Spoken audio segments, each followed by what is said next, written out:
The following story is based on true events. The weather was crisp and cool, as always, in the small town of Birr, Ireland. By 6 a.m, everyone was up and about, ready to start a new day. The sun was out, the birds were chirping, and only a few clouds dotted the clear blue skies. But around midday, around 11, people noticed the skies beginning to darken. Heavy clouds rolled in swiftly, smothering the warm rays of the sun, and leaving behind only a faint reddish tone to the greenery that surrounded them. It wasn't just the gloomy atmosphere that made everyone uneasy. It was the unusual mist. A dense fog crept in, spilling through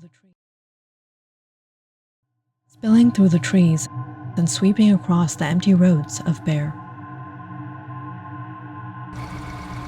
Garrett Ahern was on his way home from work. He drove down the same narrow road every day. But today, he could barely make out what was around him. The light on his scooter lit only a few feet ahead, and as the fog thickened, Garrett slowed down, fearing an accident. Suddenly, he nearly lost his balance.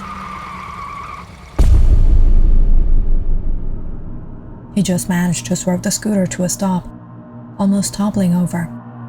I guess I'll be walking my way home. He straightened the scooter and began pushing it along the hazy road. It was a long way, but eventually he caught a glimpse of his house ahead.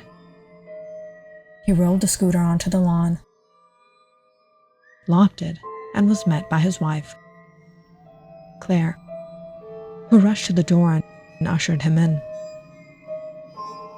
She looked pale with worry. "What's going on, Garrett? What's happening?" "I don't know. I closed the store early and came back. Something's not right. There was no one left at the market. Everyone's frightened, shutting down and leaving."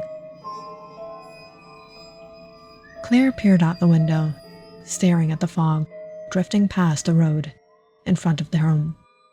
"I've never seen anything like this." Grandmother Helen shuffled into the room, rosary dangling in her hands. She muttered as she sat in the rocking chair, "It's the end. It's the end." "Where are the boys, Claire?" "They're in their rooms." "Good."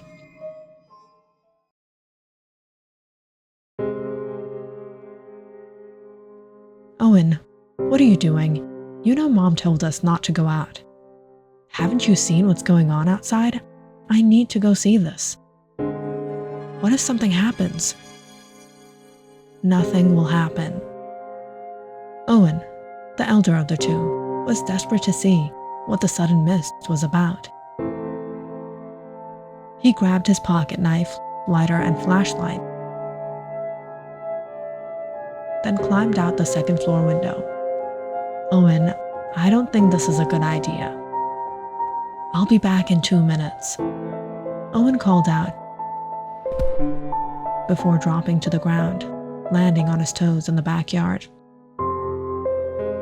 The Ahern house was surrounded by woods on 3 sides, with only a narrow path leading out to the main road. Owen had been watching the fog seep through the trees from his window. But only a few steps in, he started rubbing his arms. The air was damp and heavy, leaving him with goosebumps as he breathed it in. A little deeper in, Owen noticed a few figures walking through the fog. He couldn't make them out clearly, nor could he recognize them. How were people wandering around in this weather? Trying to get a better look, he pressed on until He froze. A figure emerged from the fog. Uncle Caleb? Don't come near me. Go home. Close the doors. Tell everyone to keep the windows locked. And don't come out. Owen shivered at the sharpness of his uncle's tone. He stumbled back and hurried toward home. But this time, the mist made it impossible to see. Everything was swallowed by the yellow haze.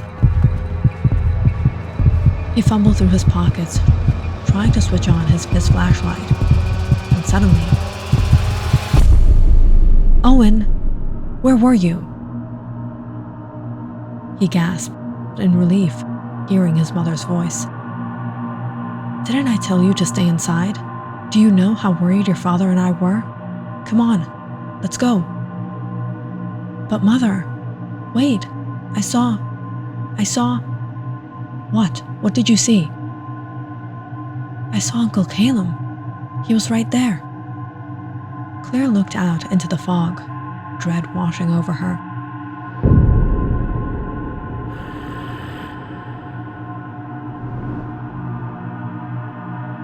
She gripped her son tightly and pulled him back to the house. Inside, Garrett was in the living room, fiddling with the radio. He set it down when he saw Claire return with Owen. "It's not working. The electricity's out. I can't get a signal on the radio and the phone's dead too." "Garrett, Owen's saying he saw Caleb outside." "What? Caleb? Caleb? No. Owen, how could you go outside after seeing what's happening?" "But Father, I really did. Uncle Caleb told me to go back home. He said to lock the doors and windows." "That can't be." Grandmother Helen clutched her rosary tight, eyes shut, whispering as she rocked. "He's coming, just like the good book says. The dead have walked." Claire sternly warned both boys to stay inside, then went around locking the windows and doors. "You ratted me out. Me ratting you out saved your life." By evening, the skies were dark, and the cold had deepened. Grandmother Helen lit a few lanterns and sat down while the boys lingered at the table. "It's going to get really cold tonight, Claire. It's already freezing. Let me go out and bring some firewood." "What? Dad, Uncle Caleb said not to go out tonight." "That cannot be your uncle." "No, Garrett. It's not safe right now. Don't worry, I'll be fine." The night air was heavy as Garrett stepped outside, carrying his axe and a flashlight toward the shed. The mist swirled around him, a cold breeze brushing against his skin.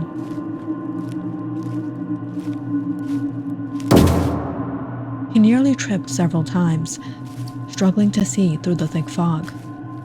He had never experienced weather like this before.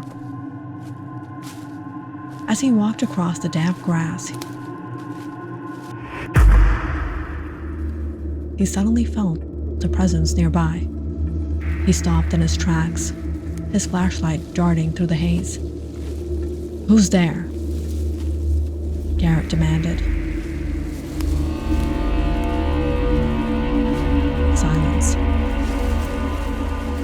Yet he was certain he could hear faint footsteps. "Identify yourself," he shouted, voice firm.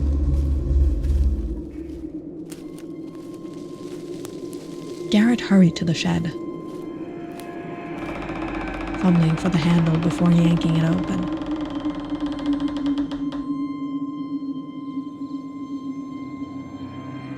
He grabbed a bundle of firewood, then stood perfectly still, listening. But now, there was nothing, only the eerie sounds of crickets. Quickly, he shut the door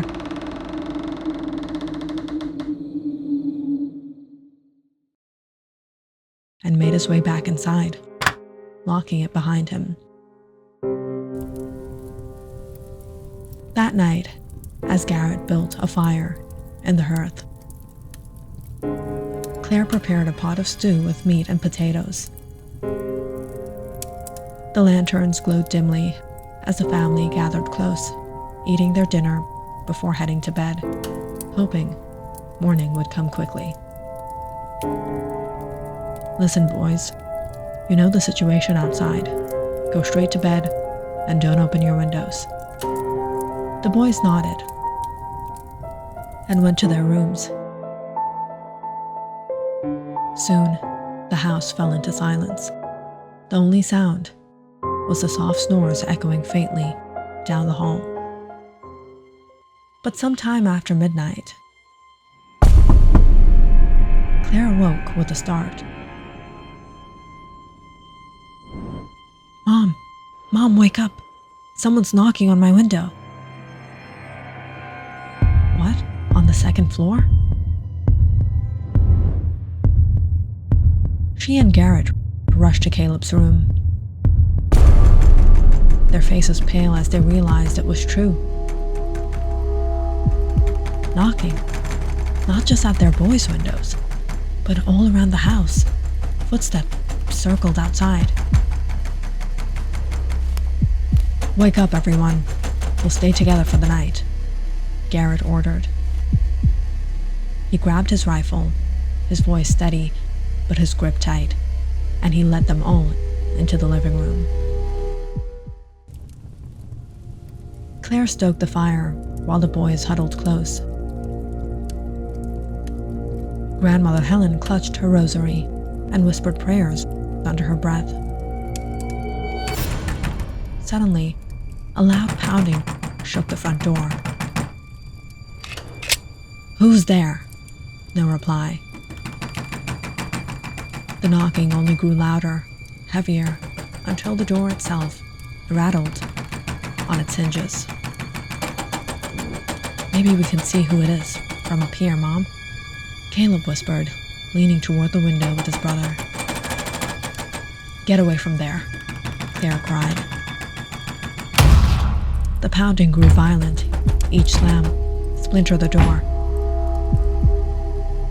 Grandmother Helen's voice rose, chanting desperately. "The time has come. The time has come." Her rocking chair creaked as she clung to her rosary. Garrett raised his rifle at the door. "Leave our property. Go now, or I'll shoot." Still, the pounding continued. Garrett's finger tightened on the trigger.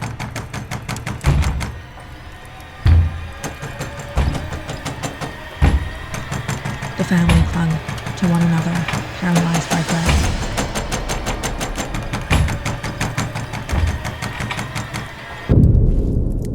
Then, all of a sudden, as suddenly as it began, silence. The footsteps faded slowly into the distance. Garrett stood rigid, heart hammering through, though he forced himself to look calm for his family. It was only midnight. The longest hours of the night still lay ahead. He lit a torch, loaded his rifle again, and stationed himself by the front door, pacing through the night while the others rested uneasily. Thankfully, nothing more came. Finally, dawn. The sun is rising," Claire whispered, tears in her eyes as pale light seeped through the curtains. Owen darted to the window. "Dad, the fog is gone. It's clear now." Garrett stepped outside, breathing in deeply. Every leaf, stone, and twig glittered with dew. The family finally felt some relief. They had survived the night. It wasn't until later, that evening, the electricity returned. Garrett sat fiddling with the radio until a crackle broke through. I got it! I got it! The news is on!" he called out. The family gathered around. "Good evening, residents of Bear. After a strange night, today's morning has brought some relief. Authorities report a severe storm on the south side of town caused the unusual fog. The storm also damaged the power plant, leading to last night's blackout and loss of communication. However, police confirmed that many townsfolk remain missing. Some vanished from their homes, others never returned at all. Witnesses claim to have seen the dead walking. Whether fact or superstition, one disturbing discovery is undeniable. The graves at Bear Cemetery were found dug up this morning. The bodies are missing. We now turn to Deputy Harris for more details. The news cut to a shaken voice. "Yesterday, our lines went out. We sent officers to patrol, and several never returned. 2 who did reported strange encounters.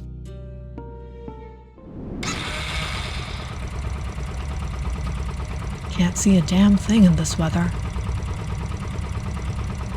Wait, I think I see someone."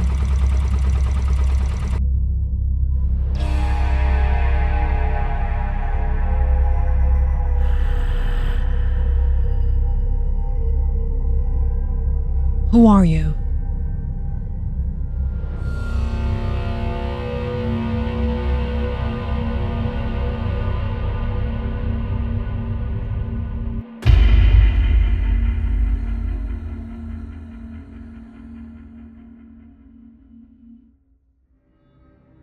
"We don't know what we saw last night. The police are searching for the missing, but perhaps what happened here in Bear will remain a mystery forever." If you enjoyed this story, please like and subscribe to my channel and share this video with your friends and family.